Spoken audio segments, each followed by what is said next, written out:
Hello दोस्तों, क्या हाल चाल। सब बढ़िया। पढ़ाई कैसे चल रही है भाई?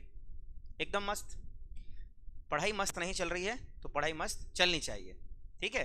आप सभी का स्वागत है स्कूल साथी पर। स्कूल साथी में आशीष सागर मैं आपका फिर से स्वागत करता हूं, अभिनंदन करता हूं। आज हमको क्या स्टार्ट करना है, जैसा कि हम कर रहे थे, क्या कर रहे थे, class 10th chapter number 4 quadratic equation द्विघाती समीकरण। अब द्विघाती समीकरण में हमने क्या क्या पढ़ लिया था, ठीक है, उसके बारे में एक बार मैं आपको रिकेप करा देता हूं। हमने पढ़ लिया था कि यदि कोई आपको समीकरण दिया है, यदि कोई इक्वेशन अगर आपको गिवन है, तो उस इक्वेशन को आप बताइए कि क्या वो क्वाड्रेटिक इक्वेशन है या नहीं है ना। तो मैंने क्या बताया था, पहले प्रॉपरली आप सॉल्व करेंगे, उसके बाद ही आप बताएंगे कि वो मतलब कि क्वाड्रेटिक इक्वेशन है, द्विघाती समीकरण है या नहीं है। दूसरा नंबर मैंने क्या बताया था कि कोई सिचुएशन आपको दी है, उस सिचुएशन को आपको क्वाड्रेटिक इक्वेशन में कन्वर्ट करना था, द्विघाती समीकरण में जो है बदलना था। ये हमने कर लिया है। और हमने क्या कर लिया है, तीसरा नंबर हमने कर लिया है, कोई आपको द्विघाती समीकरण दिया है उसको हल करना हम लोग सीख लिए हैं। मतलब उसमें जो वेरिएबल है, मतलब जो उसमें चर है, उसका मान निकालना सीख चुके हैं। और आपको मालूम है उसके दो मान आते थे, ठीक है, जिसको हम बोलते थे रूट्स बोलते थे। उसके जो दो मान आते हैं उसको क्या बोलते हैं, रूट्स बोलते हैं, है ना, मूल बोलते हैं। अब ये मूल का क्या मतलब है ये भी मैंने बता चुका हूं। फिर उसके बाद जो है हमने स्टार्ट किया था, क्या स्टार्ट किया था कि वही बात है, द्विघाती समीकरणों को हल करना। और द्विघाती समीकरणों को हल करने के लिए हमने कौन सी विधि का उपयोग किया था? यस, गुणनखंड विधि, फैक्टराइजेशन मेथड, मतलब मिडिल टर्म स्प्लिटिंग, मध्य पदों को तोड़ने वाली विधि हमने जो है कंप्लीट कर लिया है। अब आज हमको क्या करना है, आज हमको करना है द्विघाती समीकरण से रिलेटेड और भी अन्य प्रकार के जो क्वेश्चंस बनते हैं वो क्या बनते हैं और उसको हम लोग को समझना है। ये आपकी एक्सरसाइज 4.1 4.2 मैंने कंप्लीट करा दिया हूं, एनसीईआरटी की, न्यू एनसीईआरटी की। अब 4.3 मतलब 4.3 प्रश्नावली के तरफ हम लोग आगे बढ़ रहे हैं। उससे पहले मैं आपको कुछ बेसिक बातें, यानी कुछ 4.3 में जो भी चीजें काम आती हैं, है ना, जो भी चीजें जैसे बेसिक जो चीजें काम आ रही हैं उसको मैं एक बार यहाँ एक्सप्लेन कर देता हूँ, जिसको हम बोलते हैं नेचर ऑफ रूट्स, मतलब मूलों की प्रकृति। ठीक है, आइए देखते हैं मूलों की प्रकृति के बारे में हम लोग कुछ अध्ययन करते हैं। तो हमारे पास ये नोट स्टार्ट हो रहा। चलिए, तो हम लोग बात कर रहे हैं किसके बारे में, बातचीत मैंने किया, बोला ठीक है, मैंने क्या बताया बेटा, मैंने बताया आप बोला आपको नेचर ऑफ रूट्स के बारे में हमको पढ़ना है। तो मैं यहाँ लिखता हूँ नेचर ऑफ रूट्स, मतलब मूलों की प्रकृति। यदि मैं इसको हिंदी में लिखना चाहूं तो मैं क्या लिखूंगा, यहां लिख देता हूं मूलों की प्रकृति।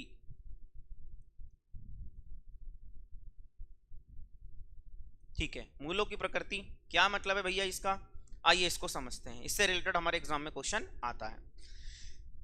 देखिए, मैंने आपको जैसा कि समझाया कि द्विघाती समीकरणों को हल करने का एक विधि हुआ करता था, उसका नाम था गुणनखंड विधि, जिसे हम क्या कहते हैं, फैक्टराइजेशन मेथड। दूसरी विधि भी होती है जिसके माध्यम से हम द्विघाती समीकरणों को हल कर सकते हैं। अब ये दूसरी विधि कौन सी होती है, उसको हम बोलते हैं बेटा द्विघाती सूत्र, मतलब एक सूत्र लगा करके आप द्विघाती समीकरणों को हल कर सकते हैं। एक सूत्र लगा करके, उस सूत्र को द्विघाती सूत्र कहते हैं। कैसे लगाते हैं सर, कैसे सॉल्व करते हैं सर, वो सब मैं आपको समझाऊंगा, आप बिल्कुल टेंशन फ्री रहिए। अब हमारे पास ये क्वेश्चन आता है कि सर द्विघाती सूत्र जो है वो क्या होता है, किस प्रकार का दिखाई देता है। तो देखो, उसके बारे में मैं आपको कुछ बेसिक बातें बताता हूं, जैसे कि द्विघाती सूत्र को श्रीधराचार्य सूत्र भी कहा जाता है, श्रीधराचार्य फॉर्मूला भी कहा जाता है। अब आपके दिमाग में क्वेश्चन आएगा, सर श्रीधराचार्य, ये तो नाम सुना सुना सा लग रहा है, तो इंडियन नाम लग रहा है। बिल्कुल बेटा, ये Indian scientist, Indian mathematician Shridharacharya ji का नाम है, जिन्होंने अपने नाम से एक फॉर्मूला दिया और उस फॉर्मूले की हेल्प से आप द्विघाती जो समीकरण है उसके मूल, मतलब x के दो मान निकाल सकते हैं। अब ये फॉर्मूला क्या होता है, तो आइए हम देखते हैं कि हमारे पास फॉर्मूला क्या है। हमारे पास जो फॉर्मूला है जिसको हम बोल रहे हैं द्विघाती सूत्र, द्विघाती सूत्र, या इसी को हम लोग बोल सकते हैं श्रीधराचार्य फॉर्मूला, श्रीधराचार्य, ठीक है, श्रीधराचार्य सूत्र। अब ये श्रीधराचार्य सूत्र क्या होता है, आइए यहां पर हम लोग समझ लेते हैं हमारे पास श्रीधराचार्य सूत्र क्या बोलना चाहता है। देखिए क्या है बेटा श्रीधराचार्य, x बराबर, ठीक है, x बराबर, क्या आपको ये कलर जो, चलिए ये कलर आपको दिखाई दे रहा है, बिल्कुल हाँ, x इक्वल टू क्या है, minus B plus minus under root B square minus 4ac whole divided by 2a। ये फॉर्मूला किसका है, ये फॉर्मूला है द्विघाती समीकरणों को हल करने का, है ना, द्विघाती सूत्र, और इसी को बोलते हैं श्रीधराचार्य फॉर्मूला, जिसको क्वाड्रेटिक फॉर्मूले के नाम से भी जानते हैं। यहाँ एबीसी क्या है, तो बेटा आपको मालूम है कि एबीसी क्या होगा, देखो आपको मालूम है द्विघाती जो आपका समीकरण है उसका मानक रूप ये है, a x square plus b x plus c बराबर 0, है ना, a x square plus b x plus c बराबर 0। तो जो वहां एबीसी आ रहा है वही यहां पर एबीसी की बात चल रही है। इसको सॉल्व कैसे करते हैं, मतलब इस समीकरण को लगाते कैसे हैं, वो सब मैं आपको समझाऊंगा, आप टेंशन बिल्कुल मत लीजिए।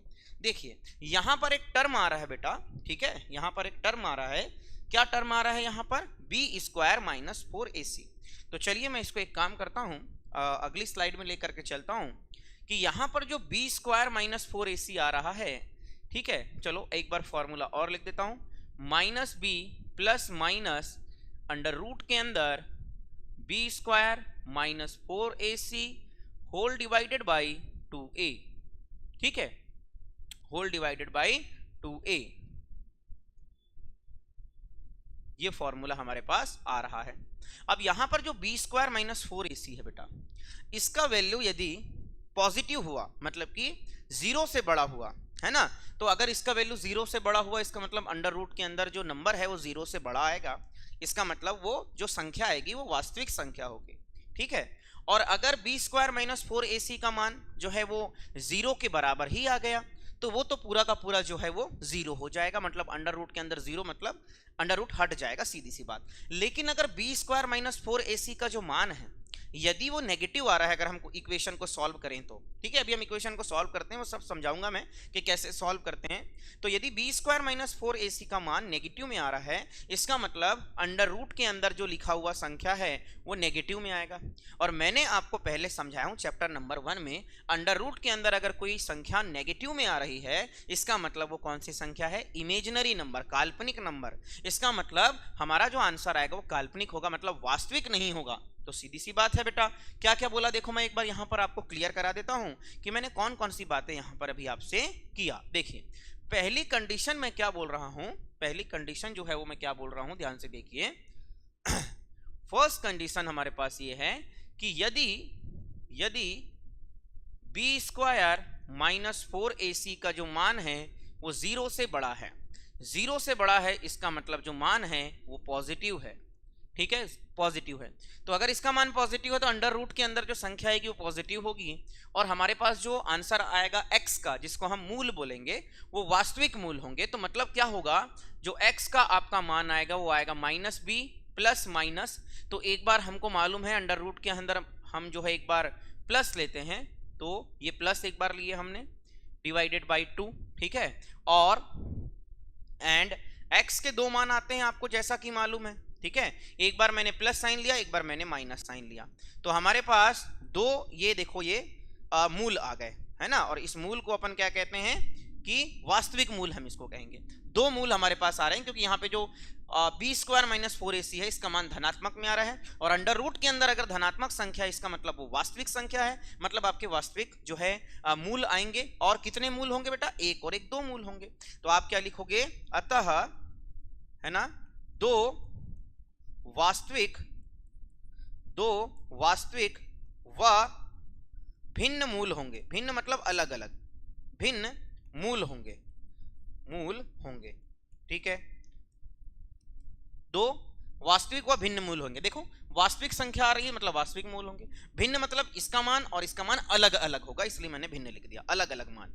अब अगर मैं बात करूं बेटा किसकी, कि यदि सेकेंड कंडीशन में यहां पर लगा रहा हूं, क्या लगा रहा हूं बेटा, कि यदि बी स्क्वायर माइनस 4ac, यदि बी स्क्वायर माइनस 4ac का मान 0 के बराबर है, अगर 0 के बराबर है तब क्या होगा, x बराबर क्या आएगा बेटा, ये तो पूरा 0 हो गया, तो मतलब हमारे पास आंसर आएगा minus B by 2a। Minus B by क्या आएगा, 2a। सॉरी यहाँ पर फॉर्मूला में मैंने a नहीं लिखा, b बाई 2a। अब आपको मालूम है x के दो मान होते हैं, मतलब दो मूल होंगे, तो यहाँ पर हम क्या लिखेंगे, दो मूल कौन कौन से होंगे, और b minus B by 2a और माइनस बी बाई 2a दो मूल होंगे, क्योंकि दोनों समान हैं, है ना, माइनस बी बाई 2a आ रहा है। तो हम यहाँ लिखेंगे दो, हम यहाँ लिखेंगे दो, ऐसा लिख लेंगे, अतः लिखते हैं, जैसा कि हमने यहाँ लिखा ना वैसे लिखते हैं, अतः, अतः दो वास्तविक, अतः दो वास्तविक व कैसे मूल होंगे, समान मूल होंगे, एक जैसे मतलब समान मूल होंगे। ठीक है, ये हमारी बात आ गई condition number second. Condition number third की अगर मैं बात करूं कि ये क्या है, यदि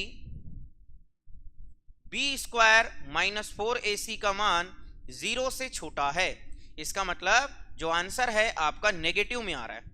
अगर आपका आंसर नेगेटिव में आ रहा है तो देखो बी स्क्वायर माइनस 4ac के अंदर नेगेटिव नंबर है, और जब भी अंडर रूट के अंदर नेगेटिव नंबर होता है, आपको एक बात ये मालूम है कि जब भी, मैं यहां पर लिख देता हूं, दूसरे कलर की पेन का यूज कर लेता हूं, कि जब भी रूट के अंदर, जब भी रूट के अंदर माइनस कोई भी नंबर होगा, है ना, तो इस नंबर को हम लोग कौन सा नंबर कहते हैं, इसको हम कहते हैं इमेजिनरी नंबर, मतलब कि काल्पनिक नंबर हम कहते हैं।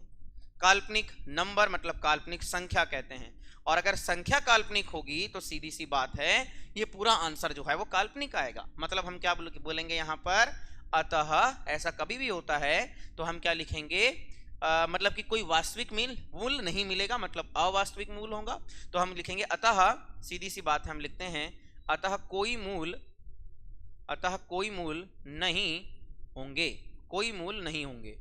ठीक है, कोई मूल नहीं होंगे, सीधी सी बात है बेटा, क्योंकि सीधी सी बात है जो अपने पास बी स्क्वायर माइनस 4ac है उसका नाम जो है नेगेटिव में आ रहा है, उसका जो वैल्यू आ रहा है।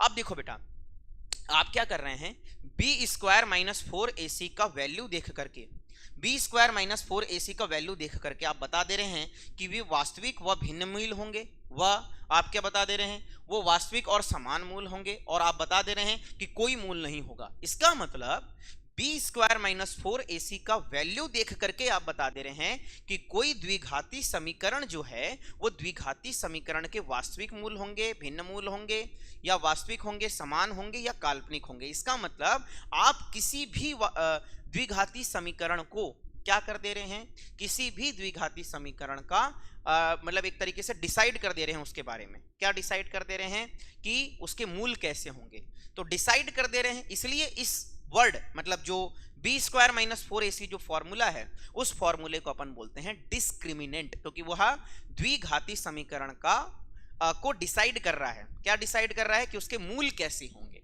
ठीक है, तो बी स्क्वायर माइनस 4ac को डिस्क्रिमिनेंट भी कहा जाता है।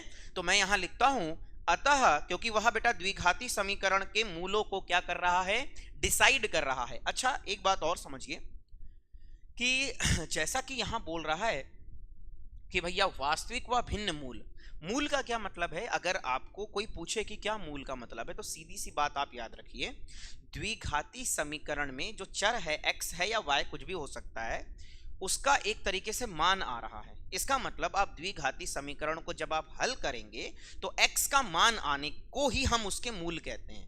अब वास्तविक मूल है, इसका मतलब जो इक्वेशन है, मतलब जो समीकरण है द्विघाती समीकरण, वो एग्जैक्टली मतलब कि वो इक्वेशन जो है हो सकती है, मतलब वो इक्वेशन पॉसिबल है। अब अगर मैं बात करूं दूसरी वाली कंडीशन कि समान मूल होंगे, तो ऐसी कोई इक्वेशन है जिसमें उसके मूल समान है, मतलब वो इक्वेशन भी पॉसिबल है, मतलब कि वो कंडीशन भी पॉसिबल है। तीसरा, अगर नेगेटिव में है इसका मतलब मूल वास्तविक नहीं है, मतलब वो पॉसिबल नहीं है। मतलब आप क्या कर सकते हैं, कोई एक सिचुएशन ले लीजिए, कोई सिचुएशन आपको दिया, मान लो कि जैसे मैं क्लास में खड़ा हूं, तो क्लास की ही बात कर लूं कि मुझे एक ऐसी क्लास बनाना है जिसकी लेंथ जो है वो ब्रेथ की जो है हाफ है ना, और इसका एरिया इतना है। क्या ये कंडीशन पॉसिबल है या नहीं है?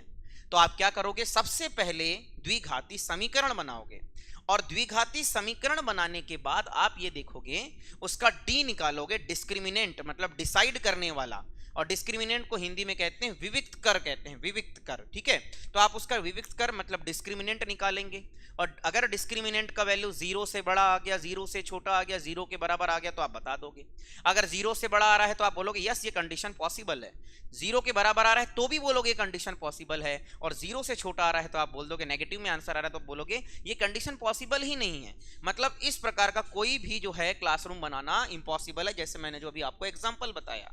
तो डिस्क्रिमिनेंट बड़ा इंपॉर्टेंट चीज है, डिसाइडिंग फैक्टर है ना। वैसे अपने एग्जाम में जो क्वेश्चन आते हैं वो सीधा सा क्वेश्चन आ जाता है, डिस्क्रिमिनेंट निकालिए और जो मूलों की प्रकृति ज्ञात कीजिए, ये सब सिंपल क्वेश्चन आते हैं। लेकिन मैं आपको थोड़ा अप लेवल की बातें बता रहा हूँ, है ना। अपने एमपी बोर्ड में सीधी सी बात है, एनसीईआरटी से बाहर कोई क्वेश्चन नहीं जाता, जितना एनसीईआरटी में दिया वही क्वेश्चन आएंगे भैया, एग्जैक्टली सेम क्वेश्चन फोटोकॉपी करके आपको एग्जाम में मिल जाएंगे। तो मैं आपको सीधी सी बात बता रहा हूँ, कुछ डीप नॉलेज आपको दे रहा हूँ। उसमें मैंने क्या बोला कि यदि कोई कंडीशन आपके पास गिवन है, वो कंडीशन को आप बता सकते हो कि कंडीशन सही में जो है एग्जिस्ट करेगी कि नहीं, मतलब अस्तित्व में होगी कि नहीं वो कंडीशन। जैसे मैंने मान लो कोई इक्वेशन लिख दिया, ये ऐसे इक्वेशन लिखा बराबर 0, मैंने बोला बताओ ये इक्वेशन पॉसिबल है कि नहीं, इसके मूल निकाल पाना संभव है कि नहीं। तो आप क्या बोलोगे कि सर इसके मूल निकाल पाना संभव है कि नहीं, उसके लिए हम निकालेंगे डिस्क्रिमिनेंट, डिसाइड करने वाला। अगर d का मान जो है 0 से छोटा आ गया तो आप बोलोगे नहीं ये जो इक्वेशन है वो पॉसिबल ही नहीं है, तो हम इसके मूल कैसे निकाल देंगे भैया, वहां पर डिस्क्रिमिनेंट काम आने वाला है। वही बात मैं आपको कर रहा था।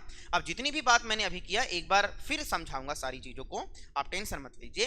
तो मैंने क्या लिखा, अतः जो आपका b स्क्वायर माइनस 4ac है ना बेटा, अतः b स्क्वायर माइनस 4ac को क्या कहते हैं, विविक्त कर कहते हैं, विविक्त कर, विविक्त कर कहते हैं। मतलब इंग्लिश में अगर हम बोलें तो इसको कहते हैं डिस्क्रिमिनेंट, मतलब डिसाइड करने वाला।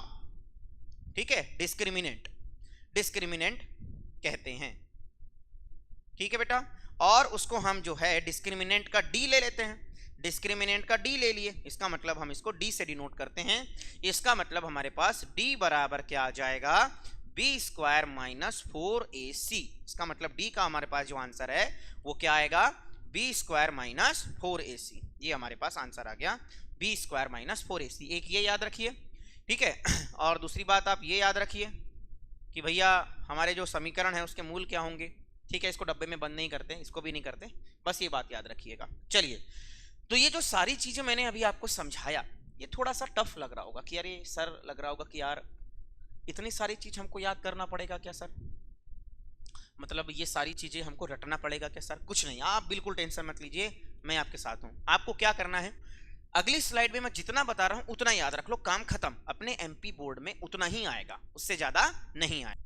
हाँ, तो जैसा कि मैं आपको बता रहा था कि जितनी भी चीजें मैंने अभी आपको बताया उसमें आपको क्या याद रखना है, अपने एमपी बोर्ड में जितना आने वाला है मैं उतनी ही चीजें आपको समझा देता हूं। ठीक है, हमारा वीडियो ऑन है, ठीक है। हाँ चलिए, तो हम लोग जो है आगे चल रहे हैं। बी का मान जो है हम देख रहे हैं। तो पहला नंबर कंडीशन हमारे पास क्या आई बेटा, पहली कंडीशन ये आई कि d मतलब कि जिसको हम बोल रहे हैं डिस्क्रिमिनेंट, मतलब कि हम बोल रहे हैं इसका मान जो है b स्क्वायर माइनस 4ac के बराबर आता है, जैसा कि आपको मालूम है। तो यहां यदि मैंने लिखा कि यदि क्या है b स्क्वायर माइनस 4ac, जिसको हम d बोल रहे हैं, इसका मान 0 से बड़ा आ रहा है, एक कंडीशन ये हो गई बेटा। दूसरी कंडीशन क्या हो गई बेटा कि यदि जो आपका d है, मतलब b स्क्वायर माइनस 4ac है, उसका मान 0 से छोटा आ गया। चलो चलो पहले 0 के बराबर कर लेते हैं, 0 के बराबर आ गया। तीसरी कंडीशन कौन सी पॉसिबल है कि यदि b स्क्वायर माइनस 4ac का जो मान है वो 0 से छोटा है। ठीक है, ये तीन कंडीशन मैंने आपको बताया। ये 0 से बड़ा है, इसका मतलब जो आपका आंसर है वो पॉजिटिव आ रहा है, धनात्मक में आ रहा है। 0 है तो 0 ही है ना, और नेगेटिव का मतलब है 0 से छोटा मतलब नेगेटिव है। तो जब कभी ऐसी कंडीशन पॉसिबल होगी जिसमें b स्क्वायर माइनस 4ac का मान 0 से बड़ा पॉजिटिव में आएगा, तो आप बोलेंगे दो, सीधी सी बात याद रखो, जितना लिखवा रहा हूं ये वाली बात याद रखो बस, दो वास्तविक व भिन्न मूल होंगे, दो वास्तविक व भिन्न मूल होंगे, मतलब x के दो अलग अलग मान आएंगे और वह कंडीशन या वह इक्वेशन पॉसिबल होगी। यहां बात करें बी स्क्वायर माइनस 4ac का मान 0 के बराबर होंगे तो हम बोलेंगे कि ठीक है भैया वास्तविक तो मान आएगा, तो मैं यहां लिखूंगा दो वास्तविक व है ना समान मूल होंगे। समान मूल, समान मूल का मतलब है एक जैसे मूल, दोनों का मान सेम होगा, है ना, होंगे। ठीक है बेटा। तीसरी कंडीशन आपको क्या याद रखना है कि कोई मूल नहीं होगा, सीधी सी बात। तो याद रखिए कोई मूल नहीं होंगे, कोई मूल नहीं होंगे। तीन कंडीशन, ये तीन कंडीशन ही बस आप याद रखिए, यही तीन कंडीशन इंपॉर्टेंट है। बाकी जो इससे पहले मैंने बता दिया है ना, ये कलर दिखता है आपको, ठीक है दिखता है। बी स्क्वायर माइनस 4ac वाली बात आप याद रखिए, इसको डिस्क्रिमिनेंट भी कह दे रहे हैं। ये तीन बातें याद रखिए। इसी से रिलेटेड अब हमारे पास जो क्वेश्चन है 4.3 में वो हम सॉल्व करते हैं। चलिए क्या क्वेश्चन कह रहा है भैया, एक बार चलिए चलते हैं चैप्टर नंबर 4 क्वाड्रेटिक इक्वेशन में। पहला नंबर क्वेश्चन देखिए 4.3 का है बेटा। ये क्या कह रहा है कि निम्नलिखित द्विघात समीकरणों के मूलों की प्रकृति ज्ञात कीजिए। देखो बोला ना मूलों की प्रकृति ज्ञात करने वाला क्वेश्चन आ गया। यदि वास्तविक मूल मौजूद हो, मतलब वास्तविक मूल अगर हो तो उन्हें ज्ञात कीजिए। ठीक है, तो उन्हें क्या करिए कहता है, ज्ञात कीजिए। तो सीधी सी बात है कि उनको यदि आप ज्ञात करेंगे तो सीधी सी बात है अगर इसके मूल वास्तविक होंगे इसका मतलब इसमें x की वैल्यू निकालना है। अब x की वैल्यू निकालने के दो विधि मैंने आपको बताया, एक मैंने बताया गुणनखंड विधि और एक मैंने बताया कौन सी विधि, द्विघाती सूत्र से, श्रीधराचार्य से अगर निकालना चाहते हैं आप तो मैं इसको श्रीधराचार्य फॉर्मूले से भी बता दूंगा बेटा। पहले आप देखिए कि इनमें मूलों की प्रकृति हम कैसे ज्ञात करते हैं, बहुत इंपॉर्टेंट टॉपिक है, बहुत इंपॉर्टेंट क्वेश्चन है ये। आइए इसको सॉल्व कर लेते हैं। ब्लैक कलर का यूज कर लेते हैं। तो यहां पर मैं ये लिख रहा हूं इसका आंसर। ठीक है, आंसर नहीं बोलेंगे इसको, सॉल्यूशन बोलेंगे ना, सॉल्यूशन बोल देते हैं इसको। चलिए सॉल्यूशन हमारे पास क्या दिया है, तो हम यहां लिखते हैं दिया है, दिया है क्या दिया है भैया, दिया है हमको समीकरण, क्या दिया है 2x square minus 3x plus 5 बराबर 0। तो जब भी क्वेश्चन में बोलेगा कि मूलों की प्रकृति ज्ञात कीजिए, है ना, मतलब नेचर ऑफ रूट्स निकालिए, जब भी ऐसा बोलेगा मूलों की प्रकृति ज्ञात कीजिए, तो मूलों की प्रकृति ज्ञात करने के लिए आपको मालूम है कि तीन प्रकार की प्रकृति होती है, वास्तविक, भिन्न, वास्तविक, समान और काल्पनिक, मतलब कोई मूल नहीं। तो उसके लिए हम कैसे करते थे, डिसाइडिंग फैक्टर ला रहे थे, और डिसाइडिंग फैक्टर कौन था, डिस्क्रिमिनेंट, और डिस्क्रिमिनेंट का फॉर्मूला क्या था, बी स्क्वायर माइनस 4ac। तो हम इस इक्वेशन का विविक्त कर निकालते हैं, डिस्क्रिमिनेंट निकालते हैं। तो हम यहां लिखते हैं कि ये जो समीकरण हमारे पास गिवन है ना, उसका हम डिस्क्रिमिनेंट निकालेंगे, विविक्त कर निकालेंगे। अब देखो मैं यहां बेटा विविक्त कर निकाल रहा हूं, विविक्त कर, जिसको इंग्लिश में डी कहते हैं, है ना, डिस्क्रिमिनेंट कहते हैं, सॉरी, जिसको इंग्लिश में डी कहते हैं, डिस्क्रिमिनेंट। इसका क्या फॉर्मूला होता है, अभी पढ़ाया हूं, बी स्क्वायर माइनस 4ac। अब बोलोगे सर ये बी ए सी लाऊं कहां से, बेटा ये इक्वेशन में गिवन है, उसको कंपैरिजन करो। तो हम क्या लिखेंगे, समीकरण को, जो हमारे पास दिया हुआ समीकरण है, समीकरण को ax square plus b x plus c बराबर 0 से क्या करने पर, कंपैरिजन करने पर, तुलना करने पर, तुलना करने पर, चलिए तुलना करिए भैया, क्या आएगा तुलना करोगे तो, यहां एक्स स्क्वायर के सामने ए लिखा है, यहां एक्स स्क्वायर के सामने 2 लिखा है, इसका मतलब ए का मान 2 हो जाएगा। अगर मैं बात करूं बी की, एक्स के सामने बी लिखा है, एक्स के सामने 3 लिखा है, लेकिन चिन्ह भी लिखना है -3। आप बोले सर ए के सामने का चिन्ह तो नहीं देखे, बेटा कुछ भी चिन्ह नहीं मतलब धन है, और धन लिखते नहीं है। सी का मान कितना है, जो अकेला लिखा हुआ है, जो मतलब कि अचर संख्या है, वही सी का मान है, जो कि है 5। तो मतलब आपके पास ए बी सी तीनों के मान आ गए। अब जब ए बी सी आ गया तो यहां रख दो आंसर, सीधी सी बात। चलो तो बी स्क्वायर, बी का मान कितना है -3, तो -3 का स्क्वायर आ गया -4ac। ठीक है, ए का मान कितना आ गया 2 इंटू सी का मान कितना आ गया 5। तो कितना आंसर आएगा बेटा, इसको अगर मैं सॉल्व करता हूं तो -3 का स्क्वायर, तो सीधी सी बात है -3 का स्क्वायर मतलब -3 इंटू -3, माइनस माइनस प्लस होगा, 3 तिया कितना हो जाएगा 9, +9, प्लस तो लिखते नहीं है, अब माइनस 4 दूनी 8 और 8 पंचे कितना हो गया 40, मतलब हमारे पास जो है 8 पंचे 40, ये हमारा जो है इसको मिटा देते हैं, ये मिटता नहीं है यार बेटा, यहाँ पर थोड़ी सी प्रॉब्लम करता है ये, क्या किया जाए, रहने दो। इसका जो आंसर आ रहा है वो कितना आ रहा है 3 तिया 9 माइनस कितना हो जाएगा 8 पंचे 40, तो डी का मान कितना आया, इसको एक काम करता हूँ मैं वाइट कर देता हूँ, सबसे अच्छा वाइट आएगा, यहाँ पर नहीं आ रहा है, ब्लैक कर देते हैं ना, ऐसे ऐसे ब्लैक कर देते हैं, तो इससे हमको समझ में आएगा कि ये एक्चुअली में मिट नहीं रहा है, इसलिए मैं इसको ऐसे कर ले रहा हूँ। तो हम जो बोर्ड लेते हैं ना वो बोर्ड को ही यूज़ करना चाहिए मेरे हिसाब से, यहाँ प्रॉब्लम क्रिएट करता है। ठीक है, तो 40 में से 9 जाएगा तो आएगा माइनस का 31, क्योंकि बड़ी संख्या के सामने माइनस लगा हुआ है।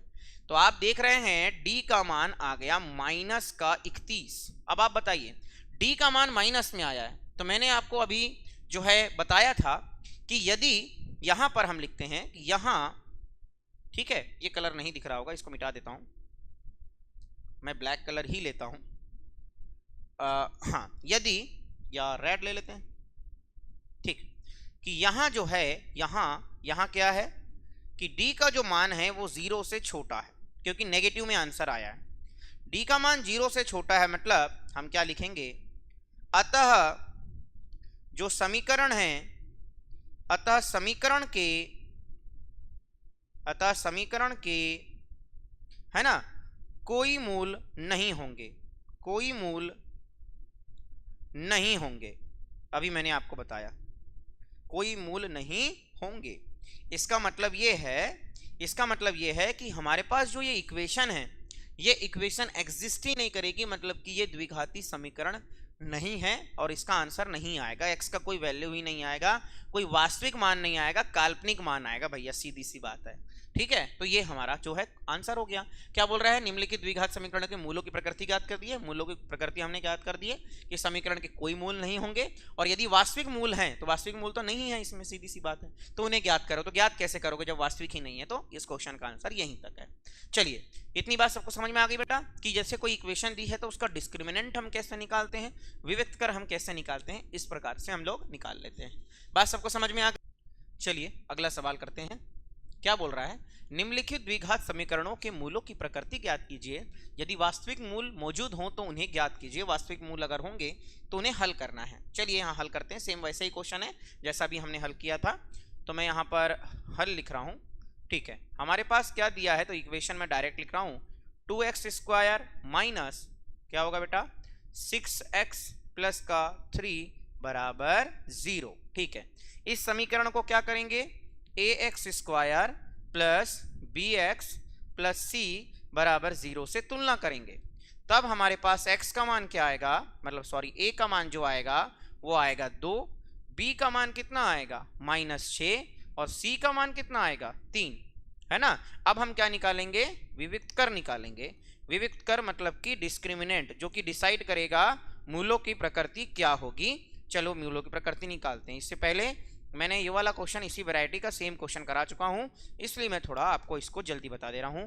b का मान है कितना -6, तो -6 का होल स्क्वायर हो जाएगा -4 इंटू a का मान कितना है, a का मान है 2 और इंटू c का मान कितना है 3, तो कितना आएगा -6 का स्क्वायर कितना आ जाएगा 36 माइनस कितना 2 तिया 6 चौके 24। ठीक है भैया, तो हमारे पास 36 में से 24 जाएगा तो कितना बचेगा, 6 में से 4 गया तो 2 बचेगा, 6 में से 4 गया तो 2 बचेगा, और 3 में से 2 गया तो 1 बचेगा, मतलब डी का आंसर हमारे पास आ गया 12।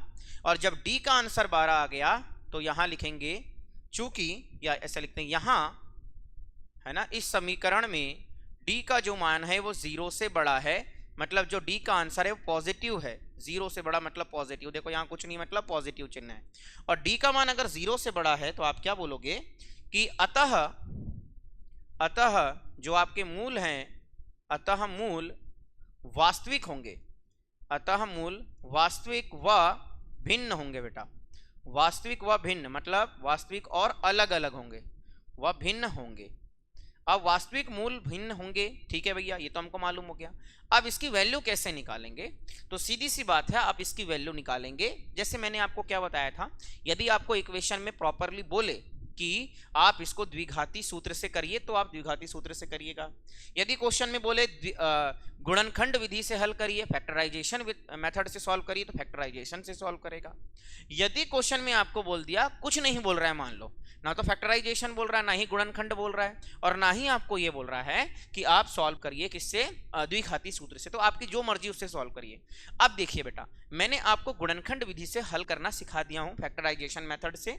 इसको फैक्टराइजेशन मेथड से कैसे सॉल्व करेंगे? हम बोलेंगे ऐसी दो संख्या सोचना है जिसको प्लस करने से माइनस का 6 आए और गुणा करने से इन दोनों का गुणा 3 दूनी 6 आना चाहिए।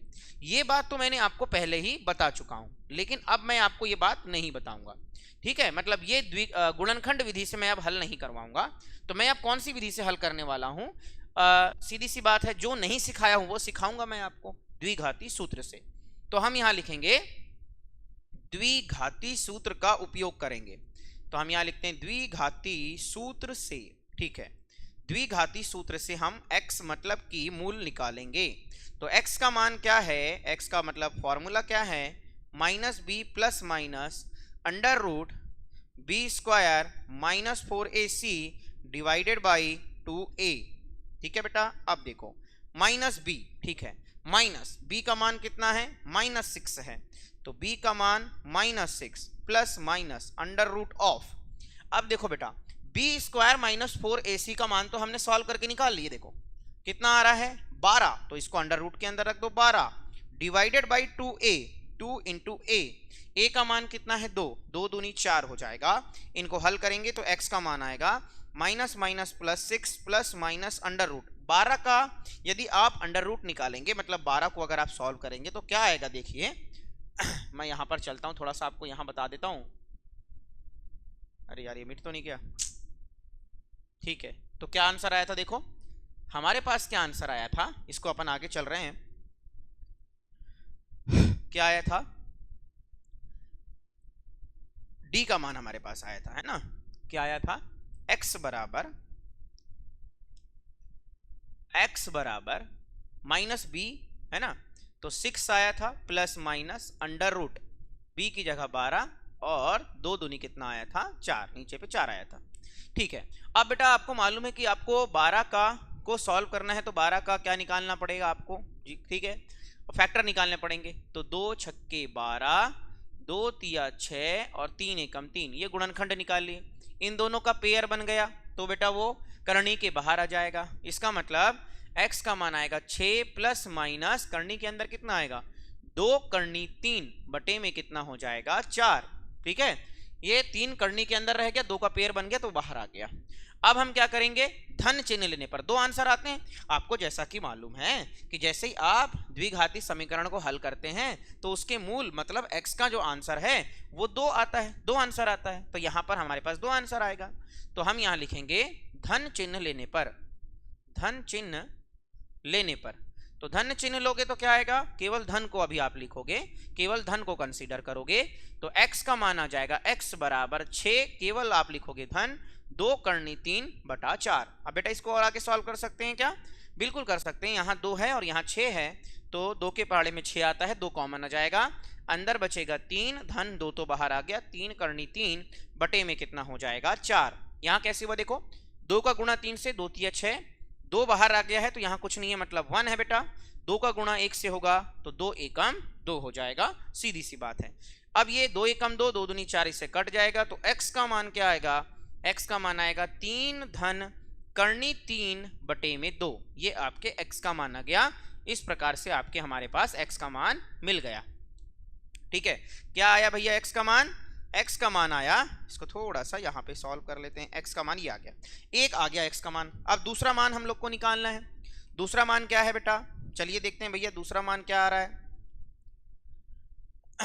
पहले कौन सा चिन्ह लिए? धन। अब कौन सा चिन्ह लेंगे? ऋण चिन्ह लेने पर। तो यहां लिखता हूं माइनस चिन्ह लेने पर। माइनस चिन्ह लो जरा, तो क्या आएगा भैया? यहां पर देखो x बराबर माइनस चिन्ह ले रहे हैं 6 माइनस है ना 2 करनी 3 बटे में 4। अब फिर से यहां 2 कॉमन आ जाएगा तो 2 अंदर बचेगा 3 माइनस करनी 3 बटे में कितना 4, ये तो 4 का 4 ही रहेगा। 2 एकम 2, 2 दूनी 4, मतलब आपके पास x का मान आ जाएगा 3 ऋण करनी 3 बटे 2। ये आपके पास दूसरा x का मान आ गया। जैसा कि मैंने आपको समझाया था x के 2 मान आते हैं बेटा, x के हमारे पास कितने मान आते हैं 2 मान आते हैं। x के हमारे पास कितने मान आते हैं 2 मान आते हैं। तो हमारे पास 2 मान तो आ गए। कौन कौन से आ गए? एक हमारे पास x का मान आया 3 धन करनी 3 बटे 2 और दूसरा आया 3 माइनस करनी 3 बटे 2। x के 2 मूल मतलब 2 आंसर आ गए, मतलब 2 मूल आपके पास आ गए। तो आप क्या लिखोगे? आप लिखोगे अतः 2 मूल जो होंगे, अतः 2 मूल है ना क्या क्या होंगे 3 धन करनी 3 बटे 2 व 3 ऋण करनी 3 बटे 2 होंगे। सीधी सी बात है, ठीक है, समझ में आ गया। ये इस प्रकार से क्वेश्चन बन जाता है। चलिए अब विविक्त कर निकालना हमने सीख लिया, हमने मूलों की प्रकृति निकालना सीख लिया। मूल अगर वास्तविक हैं तो उनको भी हमने निकालना सीख लिया, द्विघाती सूत्र के माध्यम से हमने निकालना सीख लिया। अब हमको क्या सीखना है? नेक्स्ट टाइप का जो क्वेश्चन है वो क्या बनता है, निम्नलिखित द्विघात समीकरणों में से प्रत्येक के लिए k का मान ज्ञात कीजिए ताकि उनके 2 समान मूल हो। 2 समान मूल हो बोल रहा है बेटा। एक बात याद रखिए, लिख रहा है 2 समान मूल हो। अब एक बात आप याद रखना कि 2 समान मूल हो का क्या मतलब है। समान मूल अभी मैंने समझाया था, d का मान अगर 0 से बड़ा है मतलब पॉजिटिव में है, इसका मतलब 2 वास्तविक व भिन्न मूल होंगे। d का मान 0 के बराबर है, इसका मतलब 2 समान मूल होंगे। वही बोल रहा है ये कि 2 समान मूल है, मतलब कि आपको पहले से दे दिया है इस समीकरण में d का आंसर 0 के बराबर आएगा, पहले से ही आपको बता दिया है ये 2 समान मूल बोल करके। चलिए इसको हम जो है हल करते हैं। तो बेटा देखो आपके सामने जो इक्वेशन दिया हुआ है, ये इक्वेशन जो है ये आपका द्विघाती समीकरण का मानक रूप के रूप में तो नहीं दिया हुआ है। इसका मतलब जब हम इसको ax square plus bx plus c से कंपैरिजन करेंगे तो हम कंपेयर ढंग से नहीं कर पाएंगे, हमको मालूम ही नहीं चलेगा कि x का मान क्या है, सॉरी a का मान क्या है, b का मान क्या है, c का मान क्या है। तो पहले हम क्या करेंगे, जब भी इस प्रकार का क्वेश्चन दिखे तो पहले आपको क्या करना है, उसको कन्वर्ट करना है द्विघाती समीकरण के मानक रूप में। अब इसे हम कैसे कन्वर्ट करेंगे, तो सीधी सी बात है, हम यहाँ जो भी दिया है पहले उसको लिख लेते हैं। -2 प्लस का 6 बराबर 0, ठीक है। अब आप क्या करेंगे, इसको अंदर सॉल्व करेंगे, मतलब गुणा करेंगे, k का गुणा अंदर लिखेंगे। तो k का गुणा अगर हम अंदर कर रहे हैं तो क्या आएगा, देखो k का गुणा, k और x का गुणा कर रहे हैं अंदर, तो क्या आएगा, k का x से गुणा करेंगे तो kx स्क्वायर आएगा, माइनस k का गुणा 2 से करेंगे तो 2kx आएगा, प्लस का 6 है तो प्लस का 6 बराबर 0। अब एक बार आप बताइए यहाँ पर कि क्या ये जो समीकरण आपको दिख रहा है, क्या ये द्विघाती समीकरण का मानक रूप है? बिल्कुल द्विघाती समीकरण के मानक रूप में दिखाई दे रहा है। तो अब अपन इसको क्या करेंगे, वही हम क्या करेंगे, हम बोलेंगे कि इसको मानक रूप से तुलना करने पर तो हम क्या लिखेंगे, ax स्क्वायर। बेटा ये कलर आपको दिखता है कि नहीं, उतना साफ नहीं दिखता है, एक काम करते हैं इसको यहाँ से दूसरा कलर ही लेते हैं, कौन सा लिया जाए, रेड लेते हैं। तो ax square plus bx plus c बराबर 0 से तुलना करो। अच्छा तुलना क्यों कर रहे हैं बेटा, सीधी सी बात है, हमको abc चाहिए। abc क्यों चाहिए भैया, क्योंकि हमको d निकालना है, क्योंकि अपने को विविक्त कर का फॉर्मूला मालूम है। विविक्त कर का फॉर्मूला, विविक्त कर का फॉर्मूला क्या होता है, तो विविक्त कर का फॉर्मूला होता है d बराबर, है ना d बराबर क्या होता है, b स्क्वायर माइनस 4ac। तो यहां पर BAC का मान चाहिए, इसलिए हम यहां निकाल रहे हैं। सीधी सी बात है यार, x के सामने a लिखा है, x के सामने k लिखा है, तो a का मान k हो गया। b का मान क्या है, b के मतलब का मान x के सामने b है, तो यहाँ x के सामने माइनस का 2k है, माइनस भी लिखना है साथ में, याद रखना। अब जो अकेला संख्या लिखा है वो c का मान होगा, तो c का मान हो जाएगा 6। ये सारी वैल्यू उसको वहां पर पुट कर दो जरा। तो विविक्त कर निकालिए पहले। तो देखो हमको बोल रहा है कि दो समान मूल हैं, तो हम यहां लिखेंगे कि चूंकि दो समान मूल हैं, चूंकि दो समान मूल हैं समीकरण के, चूंकि दो समान मूल हैं, तो अतः आप क्या लिखोगे, अतः जो आपका d है, d का मान किसके बराबर आएगा, 0 के बराबर। मतलब B square minus 4ac, d का क्या फॉर्मूला होता है, बी स्क्वायर माइनस 4ac का मान 0 के बराबर आएगा। चलिए 0 के बराबर करिए। b का मान कितना है, ये है -2k, तो यहां लिखेंगे -2k का whole square minus 4 into a का मान कितना है k, तो इंटू में k, इंटू में c का मान कितना है 6, तो c का मान 6 बराबर 0, -2k का whole square minus minus plus 4k square हो जाएगा, माइनस 6 चौके कितना हो जाएगा 24k बराबर 0। अब यहाँ 24 और 4 क्या कॉमन निकल पाएगा, देखो k स्क्वायर और k है बेटा, बिल्कुल निकल जाएगा। तो यहाँ से 4 भी कॉमन निकलेगा, k भी कॉमन निकलेगा, अंदर क्या बचेगा 4k तो कॉमन निकल गया, अंदर बचा k माइनस, अब 24 में से 4 कॉमन निकल गया तो 6 बचेगा, क्योंकि 6 चौके 24 हो जाएगा, और k तो बाहर निकल गया है, बराबर कितना आंसर आया 0। तो इस प्रकार हमारे पास दो मूल आएंगे, है ना। कौन कौन से मूल आएंगे, मतलब दो मूल नहीं, k का दो मान आएगा। कौन कौन सा मान आएगा, देखिए 4k इंटू k माइनस 6 बराबर 0 है, इसका मतलब कि 4k बराबर भी 0 है ना, और अपने पास k माइनस 6 बराबर भी 0 है। तो मतलब यहाँ k बराबर क्या आ जाएगा 0/4, और k का आंसर आ जाएगा 0। देखो k के साथ जो 4 है, k के साथ 4 गुणा में है, तो इधर आकर के भाग में आ गए। वैसे यहाँ पर k बराबर -6 उधर जाएगा तो +6, अतः k के दो मान आ गए, कौन कौन से 0 और 6। तो आप क्या लिखोगे, अतः k का जो मान है, अतः k के मान क्या होंगे 0,6 होंगे, दो मान होंगे बेटा। समझ में आ गई सबको मेरी बात। इस प्रकार से यह क्वेश्चन सॉल्व होता है। ये क्वेश्चन कौन सी वैरायटी का है, जब आपको क्वेश्चन में बोले कि दो समान मूल हैं, है ना, 4.3 का क्वेश्चन नंबर 2 है ये, कि दो समान मूल है, मतलब d का मान 0 के बराबर।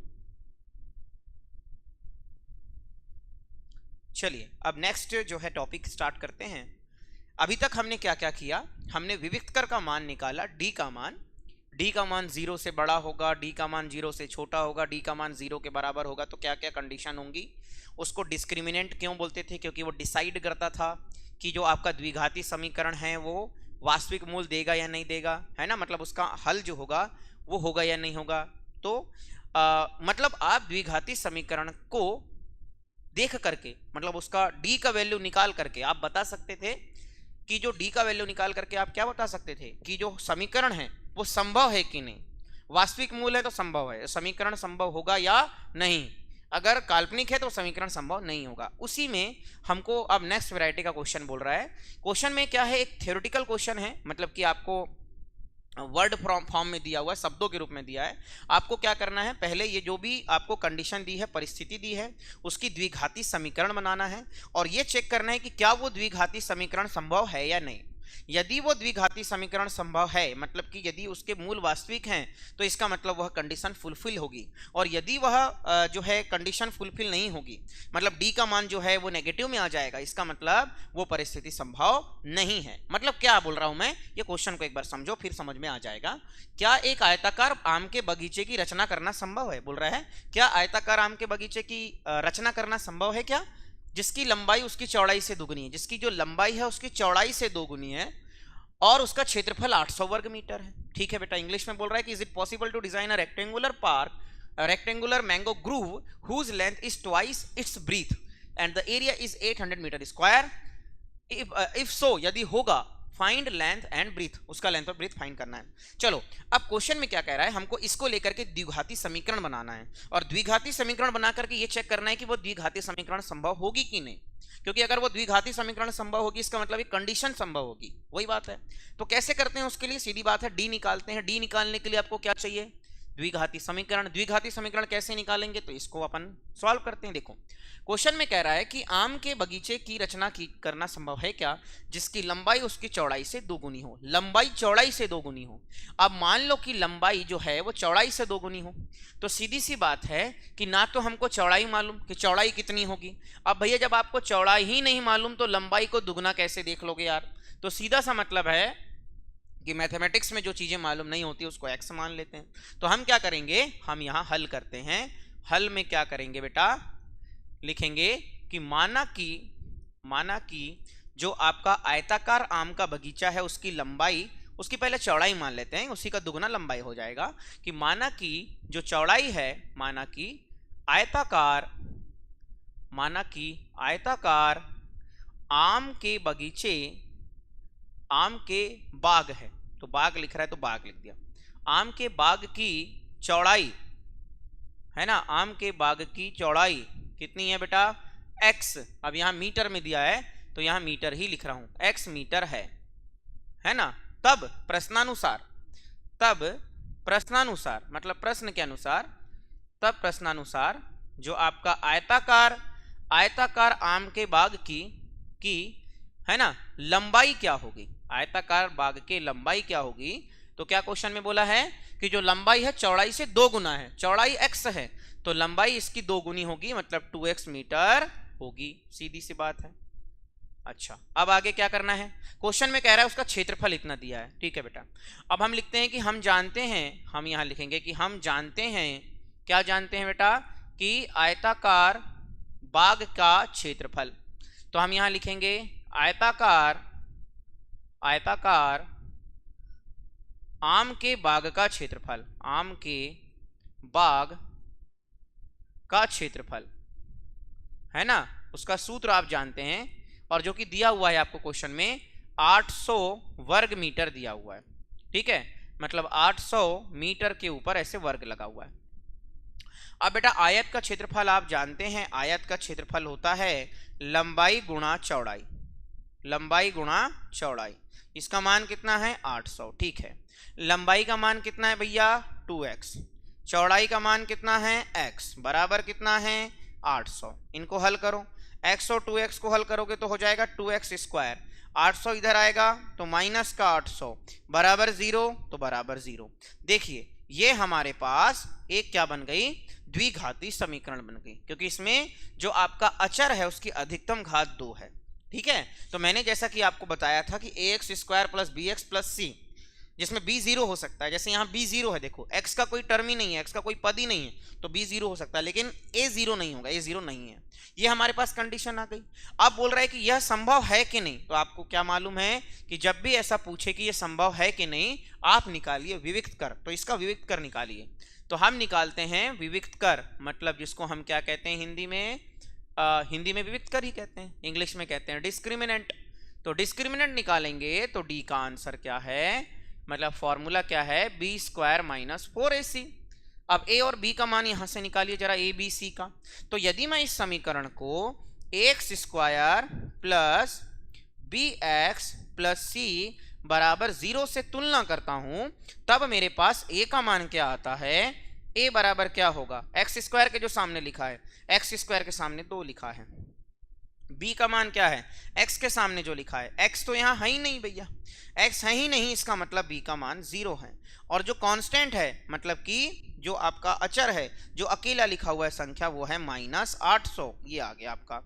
अब इन सब के मान को यहां रखो जरा, क्या आएगा देखो, तो आंसर क्या आएगा, b स्क्वायर, b का आंसर है 0, 0 का स्क्वायर माइनस 4 इंटू a का मान कितना है, बोले 2 है a का मान, है ना, इंटू c का मान कितना है, c का मान बोले -800 है।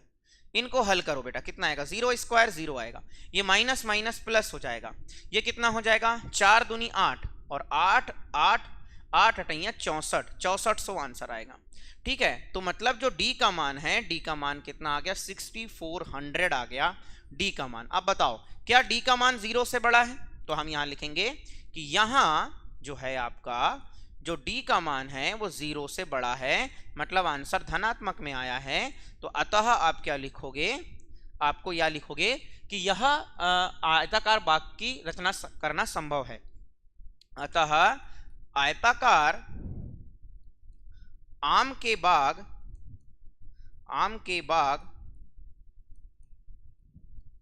है ना, आयताकार आम के बाग की रचना करना संभव है।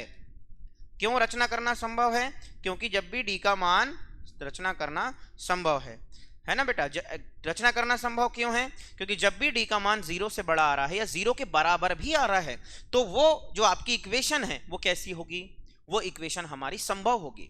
और जब वह इक्वेशन संभव होगी इसका सीधा सा मतलब है कि हमारा जो मूल है वो वास्तविक होंगे, और वास्तविक मूल होंगे इसका मतलब वो संभव है, समीकरण संभव है। समीकरण संभव है इसका मतलब उसकी कंडीशन भी, उसकी परिस्थिति भी संभव होगी। और परिस्थिति क्या है? आयताकार आम का बगीचा बनाना है, सीधी सी बात। अब आगे कह रहा है कि उसकी लंबाई और चौड़ाई ज्ञात करो। तो लंबाई और चौड़ाई आप ज्ञात करने के लिए द्विघाती समीकरण, द्विघाती सूत्र का यूज कर सकते हो, या आप गुणनखंड विधि का उपयोग कर सकते हो जिससे आपको सॉल्व करना है। तो यहां मैं आपको क्या करवाता हूं, इसको आप गुणनखंड विधि से हल करोगे तो बड़ा इजी है। यहां से 2 कॉमन निकाल लो, है ना, और आपका आंसर आ जाएगा। मैं आपको इसको द्विघाती सूत्र से हल करके दिखाता हूं। आइए, हमारे पास इक्वेशन है 2x स्क्वायर माइनस 800 बराबर 0 और d का मान 6400 आया है। तो अपन लोग जो है यहां पर चलते हैं अपने बोर्ड में। चलिए, बोर्ड में हम चल रहे हैं। हमारे पास क्या आंसर आया है?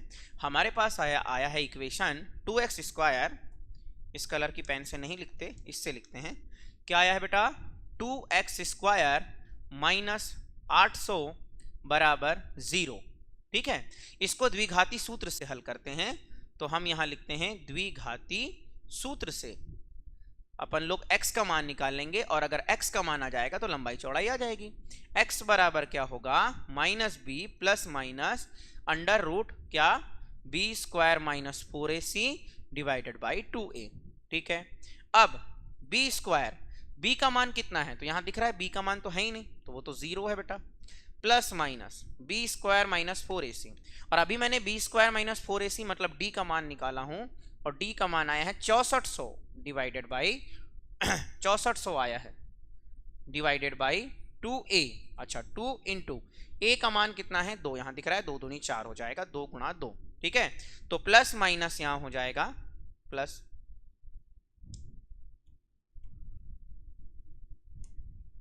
यहां लिखेंगे प्लस माइनस अंडर रूट। अब 6400 का स्क्वायर अगर आप देखेंगे, 6400 का स्क्वायर, 64 किसका स्क्वायर होता है? तो 64 स्क्वायर होता है 8 का, और 2 जीरो में से 1 जीरो आ जाएगा बाहर, ये आ गया 80, और प्लस माइनस ये आ गया 4। अब इनको सॉल्व कर लो बेटा, एक बार प्लस चिन्ह लो, एक बार ऋण चिन्ह लो। तो हम वही कर रहे हैं, यहां पर एक बार धन चिन्ह लेने पर, एक बार ऋण चिन्ह लेने पर। ठीक है, तो x का मान क्या आएगा? इसको थोड़ा सॉल्व कर लो आप।